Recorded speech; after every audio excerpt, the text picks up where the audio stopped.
সাংবাদিকদের ন্যূনতম বেতন বিসিএস কর্মকর্তাদের মতো নবম গ্রেডে করার সুপারিশ করেছে গণমাধ্যম সংস্কার কমিশন। আর এটি শুধু ঢাকা নয়, বরং সারা দেশের সাংবাদিকদের জন্য প্রযোজ্য হতে পারে। তবে রাজধানীতে কর্মরত সাংবাদিকদের আলাদা ঢাকা ভাতা দেওয়ার প্রস্তাব করা হয়েছে। কিন্তু এই সুপারিশ কার্যকর হবে কবে, আর এজন্য একজন গণমাধ্যম কর্মীর শিক্ষাগত যোগ্যতা কী থাকতে হবে, এটি বাস্তবায়ন হলে এন্ট্রি লেভেলের সাংবাদিকদের বেতনই বা কত হবে, জানাচ্ছেন এসআই রাজ। চাকরি স্থায়ীকরণের শুরুতে সাংবাদিকদের বেতন প্রথম শ্রেণীর গ্যাজেটেড কর্মকর্তা অর্থাৎ বিসিএস ক্যাডারদের সমান করার সুপারিশ করেছে গণমাধ্যম সংস্কার কমিশন।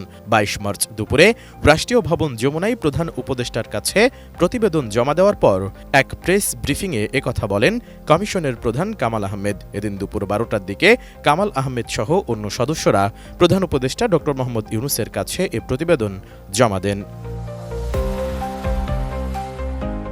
কামাল আহমেদ বলেন, বস্তুনিষ্ঠ, স্বাধীন ও শক্তিশালী সংবাদ মাধ্যম নিশ্চিত করতে সাংবাদিকদের আর্থিক নিরাপত্তা প্রয়োজন। এ লক্ষ্যে বেতন ভাতা নিশ্চিত করতে হবে।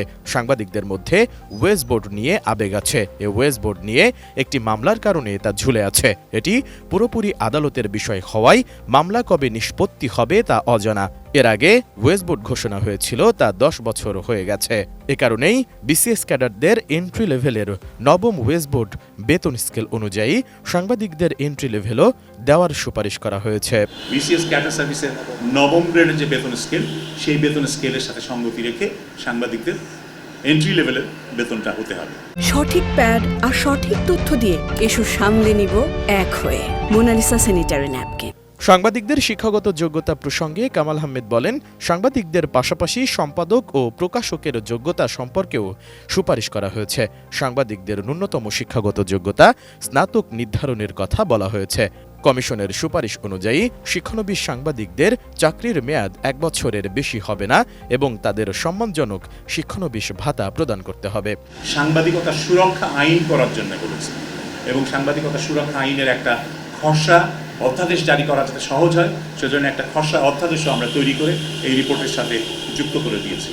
সুপারিশপত্রে সাংবাদিকদের জন্য বাড়ি ভাড়া, যাতায়াত ভাড়া, চিকিৎসা ভাতা, মূল বেতনের সমপরিমাণ উৎসব ভাতা, ঝুঁকি ভাতা, প্রভিডেন্ট ফান্ড ও গ্র্যাচুইটির কথাও বলা হয়েছে। ক্যাম্পাস সাংবাদিকদের জন্য পৃথক নিয়োগ বিধি ও বেতন নির্ধারণের প্রস্তাবও অন্তর্ভুক্ত করা হয়েছে ওই প্রতিবেদনে। ব্রিফিংয়ে গণমাধ্যম সংস্কার কমিশনের প্রধান বলেন, গণমাধ্যমের মালিকানায় সমস্যা রয়ে গেছে। অনেক সংবাদ মাধ্যমের নেতৃত্বে পরিবর্তন এসেছে, কিন্তু মালিকানায় কোনো পরিবর্তন আসেনি। একই ব্যক্তি টেলিভিশন ও সংবাদপত্রের মালিকানা নিতে পারে না। যুক্তরাষ্ট্রসহ অনেক দেশে এমন বিধান আছে। প্রকাশ্য, উন্মুক্ত, স্বচ্ছ প্রতিযোগিতার মধ্য দিয়ে টেলিভিশন, রেডিওর লাইসেন্স দেওয়া হয় নাই।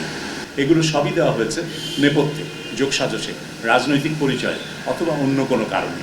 আমরা ক্রস ওনারশিপ এটাও বন্ধ করার প্রস্তাব করেছি। পত্রিকার সার্কুলেশন এবং টেলিভিশনের টিআরপি রেটিং পয়েন্ট, যেটা এই দুইটার ক্ষেত্রেই যে ধরনের অন্যায় জালিয়াতিই বলবো, জালিয়াতি হয়, এই জালিয়াতিটা বড় ধরনের জালিয়াতি, সেটার প্রমাণ এই রিপোর্টের মধ্যে আছে। জাতীয় বেতন স্কেল ২০১৫ অনুযায়ী নবম গ্রেডের কর্মকর্তাদের মূল বেতন শুরু হয় ২২,০০০ টাকা দিয়ে।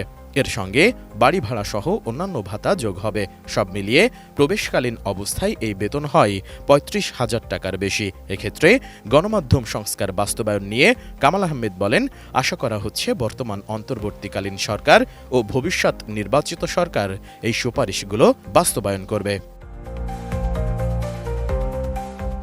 এসআই রাজ, এটিএন নিউজ, ঢাকা।